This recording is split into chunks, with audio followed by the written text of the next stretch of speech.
Hapa ni Kinondoni, ni maandalizi ya kuelekea pale jijini Mbeya katika mchezo unaofuata wa ligi kuu soka Tanzania bara dhidi ya Prisons siku ya tarehe 18, kwa maana ya kwamba mchezo unaofuata kabla ya mchezo wa mwisho wa ligi kuu. Na hapa nipo na msemaji wa klabu ya Yanga, mwenyekiti wa wasemaji barani Afrika, Ali Shaban Kamwe. Yes, maandalizi yanakwenda vizuri. So far tunamshukuru Mwenyezi Mungu. Wachezaji ambao hawakupata bahati ya kuitwa kwenye timu zao za taifa wote wameripoti hapa KMC na tulifungua kambi yetu Juni mosi.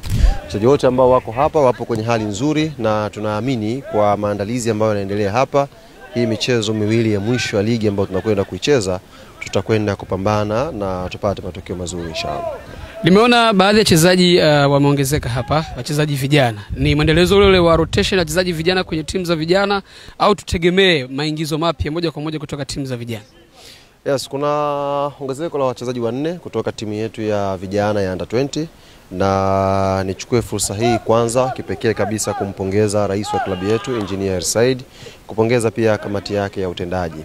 Kuna program maalum ambayo Engineer Said anaifanya sasa hivi kwenye timu zetu za vijana kuja pia kwenye senior team, kwa maana ya kupita vioni kutafuta wachezaji wenye talent.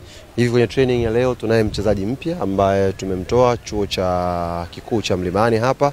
Wanakumbuka mashindano ya View ambayo alichezwa, top scorer wao anaitwa Hamed. Nafikiri wewe watu wengi wanamfahamu. Tayari tumeshamalizana naye, tumeshamchukua, yuko hapa. Tunaye pia William kutoka Mbeya, unakumbuka, ambaye ni mwanafunzi kule Mbeya. Kwa maana tuna hiyo program ya kupita sasa hivi vioni kuhakikisha tunakusanya talent zile na tunakuja kuzipa opportunity kwenye timu za vijana na timu za senior team. Neno lako kwa watu wa Mbeya ambao wanatusubiria tarehe 18? Mbeya kwa kifupi kabisa, Mbeya hawana baya.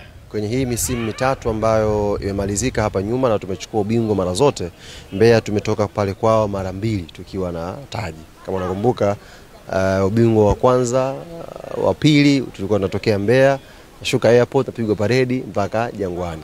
Lakini kwa msimu huu kutokana na ratiba, mechi yetu ya ubingwa sasa haitakuwa Mbeya. Kwa hiyo tuwaombe sana wakazi wa Mbeya wajitokeze kwa wingi kwenye mchezo siku ya tarehe 18.